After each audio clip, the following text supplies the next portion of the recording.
Ça y est, l'euro dépasse les 5000 lajaj. Cette dépréciation de la monnaie nationale impacte divers secteurs, mais surtout les importateurs qui sont obligés d'échanger la monnaie malgache en devises pour acheter leurs marchandises. 4 grands problèmes expliquent les difficultés actuelles en matière d'électricité selon l'ancien ministre de l'Énergie. Ces problèmes doivent être résolus simultanément et tout commence par les dirigeants qui semblent toutefois attribuer la responsabilité des problèmes uniquement à la Chirama. De l'actualité internationale, en Inde, des milliers de manifestants sont de nouveau descendus dans les rues de différentes villes du pays, révoltés après le viol et le meurtre d'une interne dans un hôpital public. Ces manifestants, parmi lesquels beaucoup de femmes, réclament justice et crient leur colère face aux violences à l'égard des femmes dans le pays.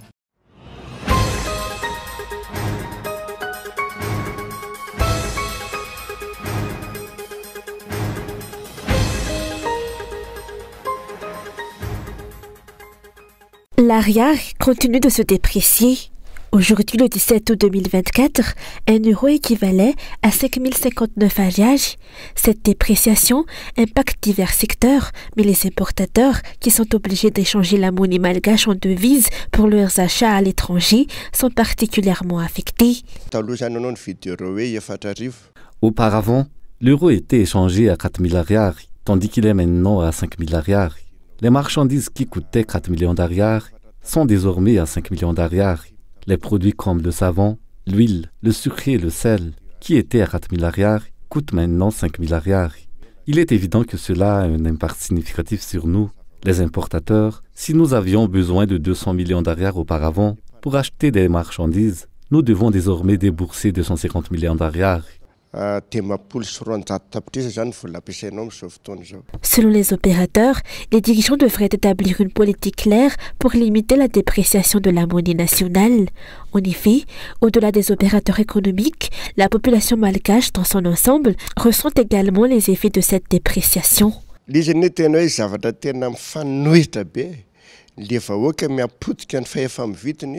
y a une grande contradiction. D'une part, le pouvoir d'achat du peuple diminue considérablement et d'autre part, le coût de la vie ne cesse d'augmenter, affectant particulièrement la population. Le pouvoir d'achat dépend avant tout de la valeur de la monnaie nationale. Tant que la monnaie se déprécie, les prix continueront d'augmenter, ce qui va détériorer davantage les conditions sociales de la population. Améliorer la production nationale pour réduire les importations est l'une des stratégies proposées par les économistes et divers acteurs pour maîtriser la dépréciation de lajaj. Cette politique n'a pas suffisamment alerté les dirigeants successifs, pourtant cruciale s'il y a une véritable volonté d'améliorer l'économie nationale.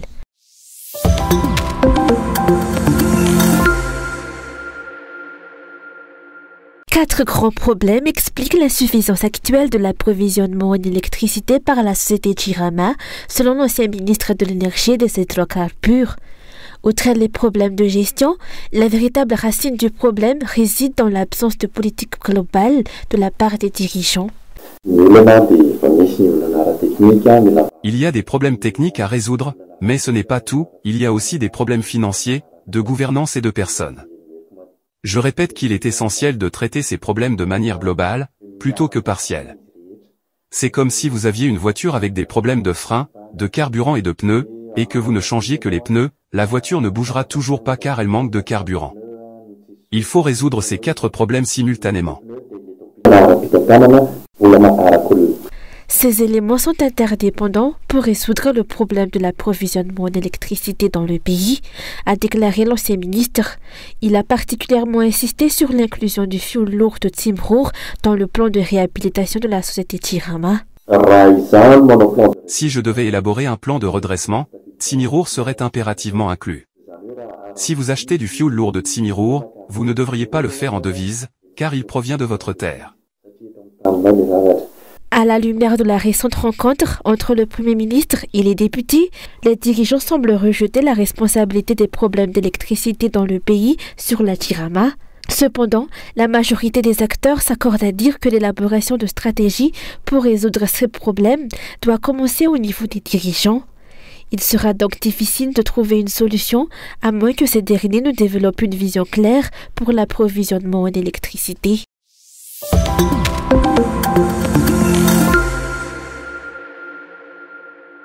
La production d'électricité à Madagascar aurait dû être renforcée par la construction et la mise en service de nouvelles infrastructures utilisant des sources d'énergie alternatives afin de répondre au développement urbain et à la croissance démographique, a déclaré le Cercle de réflexion des économistes de Madagascar ou le CREM.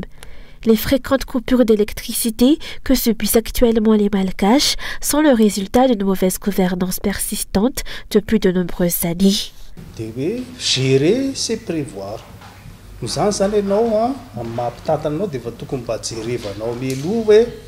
Gérer, c'est prévoir. En tant que dirigeant, vous auriez dû anticiper la croissance de la population par année et évaluer la capacité des infrastructures existantes à y faire face. Malheureusement, cette réflexion n'a pas eu lieu et nous en subissons aujourd'hui les conséquences. C'est pourquoi, au sein du CREM, nous préconisons de se concentrer sur les énergies alternatives. L'énergie solaire et éolienne nécessitent des investissements importants et des technologies spécifiques, ce qui implique de trouver des partenariats avec des pays maîtrisant ces technologies.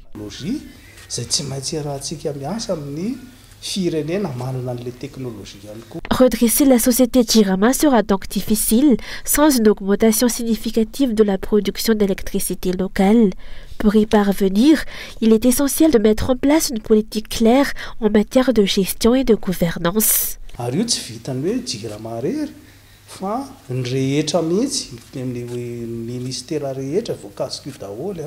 La situation ne concerne pas seulement la Jirama, mais implique tous les ministères, l'ensemble de l'exécutif, ainsi que l'Assemblée nationale.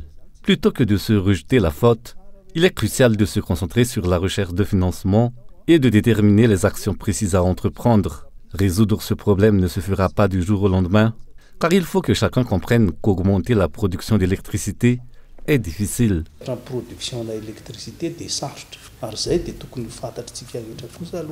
Les coupures d'électricité à Talnajiv et dans ses environs durent au minimum 4 heures par jour. Cette situation met en péril les petites et moyennes entreprises qui dépendent de l'électricité et favorise également l'insécurité exacerbée par les interruptions nocturnes de courant dans différents quartiers. En ce qui concerne les projets d'énergie renouvelable, rappelons que le projet de centrale hydroélectrique Saoufk sur la rivière Ounivé aurait pu être lancé en 2019 et devenir productive dès cette année 2024. Cependant, ce projet reste en suspens, le régime Radziwiłł n'ayant pas signé les accords nécessaires à l'époque.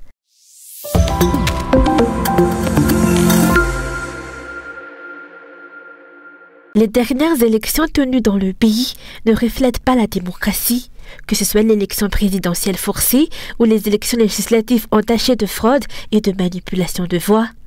Depuis 15 ans, les élections successives n'ont pas favorisé le développement de Madagascar. Elles ont plutôt engendré des troubles politiques et semé le chaos. Les dirigeants qui se sont succédés ont ignoré les appels des acteurs politiques, de la société civile et de la communauté internationale pour des élections véritablement démocratiques. Selon le parti MFM, ou Pitulama Fanchum Madagascar, il faudrait réviser la Constitution si l'on veut garantir des élections crédibles, transparentes et acceptées par tous. Il a toujours été dit qu'il est crucial d'engager une discussion approfondie pour améliorer le code électoral dans tous ses aspects, qu'il s'agisse de la CENI ou du système électoral en général. Bien que ces questions aient été soulevées, personne n'a écouté. Même les chefs de Fonkuntan devraient être élus, c'est la démocratie, et non nommés. Cela souligne la nécessité de réviser la Constitution. Toutes les erreurs ont été identifiées et nous savons ce qu'il faut corriger. La CENI doit tirer des leçons des problèmes rencontrés lors des dernières élections afin de préparer les prochaines élections communales. Celles-ci doivent véritablement refléter les principes de la démocratie et non être de simples simulacres comme les élections précédentes.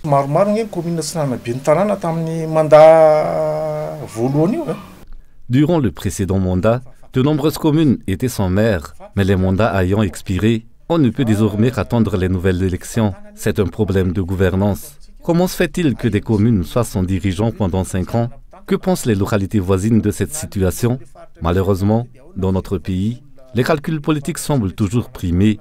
Nous n'avons jamais atteint une véritable démocratie Avec des élections crédibles et acceptées par tous, il n'y a eu que des simulacres d'élections. Les élections continueront à être des simulacres tant que persisteront les calculs politiques et les stratégies déloyales visant des intérêts personnels, notamment lors des élections communales prévues pour le 11 décembre.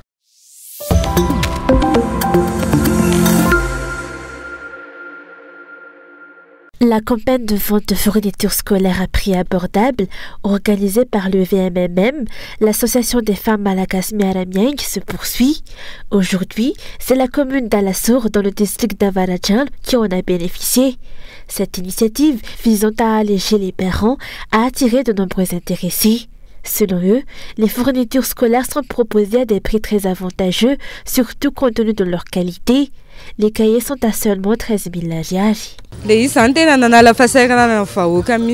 Cette initiative a apporté un grand soulagement aux nombreux parents qui y ont participé en réduisant l'écart de dépenses de 3 000 lariari nécessaires pour se déplacer en centre-ville. Tous les articles essentiels étaient disponibles à des prix abordables. Un grand merci à Malagas Miaramieng. L'objectif du VMMM est d'atteindre les populations éloignées pour leur éviter le déplacement jusqu'au centre-ville pour acheter des fournitures scolaires. L'association a mis tout en œuvre pour rassembler l'ensemble des fournitures nécessaires à tous les niveaux scolaires.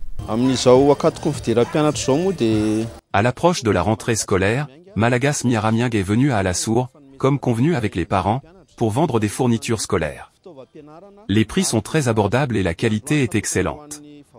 Nous avons constaté que de nombreux parents rencontrent des difficultés en cette période de rentrée, certains ont fait la queue dès le matin, avant même l'ouverture de nos stands. Nous remercions les femmes Malagas Miaramieng. Ne se limitant pas à une seule commune, la vente de fournitures scolaires à prix abordable s'est également tenue à Alantiazisouch ainsi que dans la commune d'Akaroba-Douaïfari. Cette initiative se poursuivra jusqu'à la semaine prochaine.